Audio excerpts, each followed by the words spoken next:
Assalamualaikum warahmatullahi wabarakatuh. Perkenalkan, nama saya Sri Restinisi dari Prodi Manajemen Plus dengan nomor induk mahasiswa 289215025 dengan dosen pengampu Ibu Desi Arigawati SEAK MSI. Di ujian akhir semester akuntansi ini, saya akan menjelaskan tentang pengertian perusahaan dagang atau merchandising firm adalah perusahaan yang kegiatan usahanya membeli dan menjual barang dagangan tanpa melakukan perubahan apapun. Jurnal khusus yaitu jurnal yang digunakan khusus untuk mencatat transaksi yang sejenis. Ada 4 macam jurnal khusus yaitu 1. Jurnal penjualan atau sales journal, 2. Jurnal pembelian atau purchases journal, 3. Jurnal penerimaan cash atau cash disbursement journal, yang keempat jurnal pengeluaran atau cash payment journal. Jurnal khusus yang digunakan untuk mencatat penjualan barang dengan syarat kredit yaitu penjualan yang menimbulkan hak tagihan kepada pelanggan. Berikut ini ada bentuk kolom jurnal khusus penjualan. Di PT Cahaya Abadi, jurnal penjualan pada periode Maret 2020. Ini ada contoh, misal tanggal 3 Maret, toko Pelangi dijual barang kepada toko Pelangi dengan syarat pembayaran 2/10 N/30 dengan piutang dagang 5.500.000. Kemudian jurnal pembelian yaitu jurnal khusus yang digunakan untuk mencatat pembelian barang dagangan dengan syarat kredit, yakni pembelian yang menimbulkan hutang kepada pemasok. Bentuk kolom jurnal pembelian. Di sini ada contoh jurnal PT Cahaya Abadi, jurnal pembelian periode Maret 2020. Misalnya tanggal 1 Maret dibeli barang dari CV Hidup Jaya, pembelian sebesar 3.500.000 dengan utang dagang 3.500.000. Berikut ada jurnal penerimaan kas, yaitu jurnal khusus yang digunakan untuk mencatat seluruh penerimaan kas, baik dari debitur, bunga sewa, penjualan tunai, dan lain-lain. Berikut contoh di bawah ada bentuk kolom jurnal penerimaan kas pada periode Maret 2020, tanggal 2 Maret,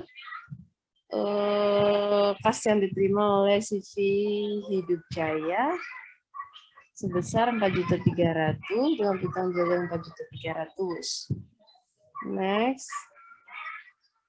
Jurnal pengeluaran kas yaitu jurnal khusus yang digunakan untuk mencatat pengeluaran kas baik untuk membayar hutang kepada pemasok, gaji pegawai, pembelian tunai, dan lain-lain. Contoh jurnal pengeluaran kas. Ini ada PT Cahaya Abadi, jurnal pengeluaran kas periode Maret 2020. Pada tanggal 3 Maret,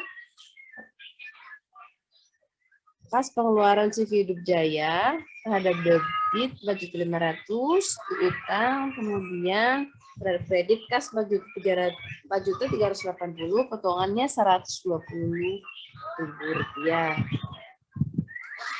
Buku besar pembantu atau subsidiary ledger. Dalam perusahaan dagang terdapat 2 macam buku besar, yaitu buku besar utama atau ledger dan buku besar pembantu atau subsidiary ledger. Buku besar pembantu adalah buku tempat mencatat informasi lain yang diperlukan di samping informasi yang terdapat pada buku besar utama. Secara singkat, buku besar pembantu merupakan pencatatan secara rinci nama-nama pelanggan beserta jumlahnya dari perkiraan. Yang pertama, buku pembantu piutang dagang adalah buku tempat mencatat rincian piutang perusahaan menurut nama pelanggan atau debitur. Kemudian buku pembantu utang dagang adalah buku tempat mencatat rincian utang perusahaan menurut nama kreditur. Kemudian yang ketiga, buku pembantu persediaan barang dagang adalah buku tempat mencatat secara rinci persediaan barang dagang, baik jenis, jumlah, harga per unit maupun harga pokok secara keseluruhan. Di sini ada kolom contoh PT Big Capital dengan buku besar pembantu pada periode Juli 2020. Di situ ada pada bulan Juli 2020 terdapat saldo pada kredit 8.500.000, posting pada kredit 9 juta, Jadi total pada kredit 17.500.000, kemudian tanggal 25 Juli posting pada debit 7.500.000, terus saldo pada kredit sebesar 10 juta rupiah. Ini contoh buku besar pembantu. Metode persediaan periodik. Pada sistem ini harga pokok penjualan cost of goods sold baru dihitung dan dicatat pada periode akuntansi. Cara yang dilakukan adalah dengan menghitung kuantitas barang yang ada di gudang di setiap akhir periode, kemudian mengalihkannya dengan harga pokok per unitnya. Dengan cara ini, maka jumlah baik fisik maupun harga pokoknya tidak dapat diketahui setiap saat. Konsekuensinya, jumlah barang yang hilang tidak dapat dideteksi oleh sistem ini. Pada sistem ini, nilai persediaan barang harus ada di gudang atau stock of name. Dalam sistem perpetual. Kemudian di sini ada metode persediaan perpetual. Dalam sistem perpetual, perubahan jumlah persediaan fisik maupun rupiah dimonitor setiap saat. Caranya dengan menyediakan kartu persediaan untuk setiap jenis persediaan. Kartu ini berfungsi sebagai buku pembantu persediaan barang dan digunakan untuk mencatat mutasi persediaan setiap hari. Setiap terjadi mutasi persediaan barang selalu dicatat dalam akun persediaan sehingga jumlah persediaan sewaktu-waktu dapat diketahui dengan melihat kolom saldo akun persediaan. Rekening-rekening yang dipergunakan dalam sistem ini adalah yang pertama persediaan barang dagangan atau sediaan, yang kedua penjualan, yang ketiga potongan penjualan, yang keempat retur penjualan, yang kelima ada harga pokok penjualan.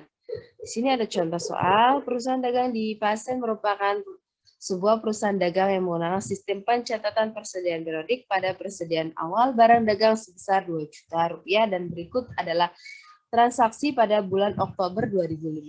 Contoh yang pertama, pada 2 Oktober, PD di Pasen membeli barang dagang dari PD Jaya senilai 3 juta rupiah dengan syarat 2/10 N per 30 dan di dalamnya terdapat beban angkut sebesar 200.000 rupiah. Yang soal nomor 2, tanggal 5 Oktober, pembeli barang dari PD Sejahtera 5 juta rupiah dengan syarat pembayaran 2/15 N per 30. Kemudian di sini yang diminta, buatlah jurnal atas transaksi tersebut, susunlah laporan laba kotor untuk periode Oktober 2015.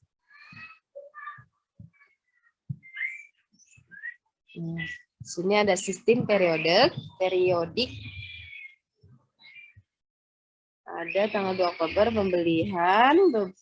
pembeliannya terhadap debit 3 juta rupiah, terus beban angkut pembelian sebesar 200.000 rupiah.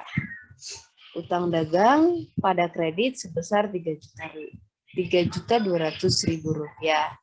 Ini kalau menurut sistem periodik, sedangkan menurut sistem laba perpetual, contohnya begini, PD Jaya laporan laba kotor periode Oktober 2015. Penjualan 11 juta rupiah, retur penjualan 2.500.000, potongan penjualan 100.000 rupiah. Jadi totalnya 2.600.000, penjualan bersih 8.400.000. Di sini ada total harga penjualan 7.136, laba kotor periode Oktober 2015 1.254.000. Sekian dari saya, wabillahi salam. Mohon dimaafkan bila terjadi hidayah. Assalamualaikum warahmatullahi wabarakatuh. Terima kasih.